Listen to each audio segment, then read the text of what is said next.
Curiosity, the Stunt Double, presented by Science at NASA. With a pair of bug eyes swiveling on a stalk nearly 8 feet off the ground, the six-wheeled, 1,800-pound Mars rover Curiosity doesn't look much like a human being. Yet, right now, the rover is playing the role of stunt double for NASA astronauts and making an excellent impression. Curiosity is riding to Mars in the belly of a spacecraft where an astronaut would be, explains Don Hassler of the Southwest Research Institute in Boulder, Colorado.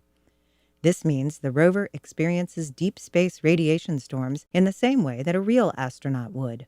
Indeed, on January 27, 2012, Curiosity's spacecraft was hit by the most intense solar radiation storm since 2005. The event began when sunspot AR 1402 produced an X2-class solar flare. On the scale of solar flares, X-flares are the most powerful kind. The explosion accelerated a fusillade of protons and electrons to nearly light speed.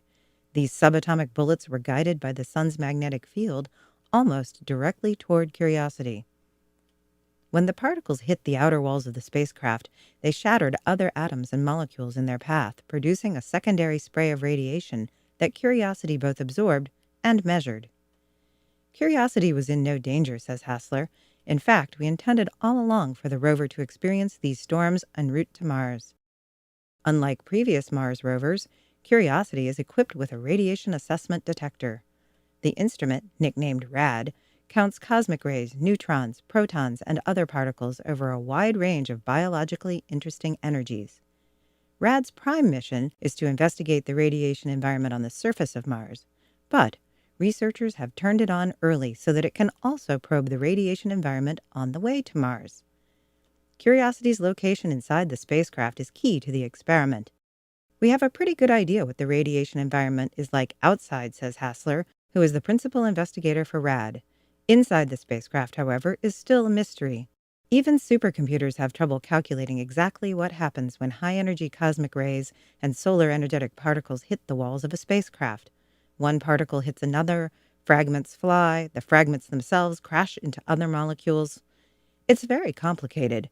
Curiosity is giving us a chance to actually measure what happens.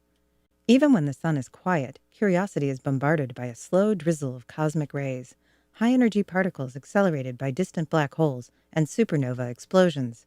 In the aftermath of the January 27th X-flare, RAD detected a surge of particles several times more numerous than the usual cosmic ray counts.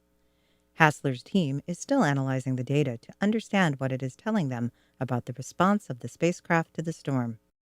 More X-flares will help by adding to the data set. Hassler expects the sun to cooperate because the solar cycle is trending upward toward a maximum expected in early 2013. As of February 2012, we still have 6 months to go before we reach Mars.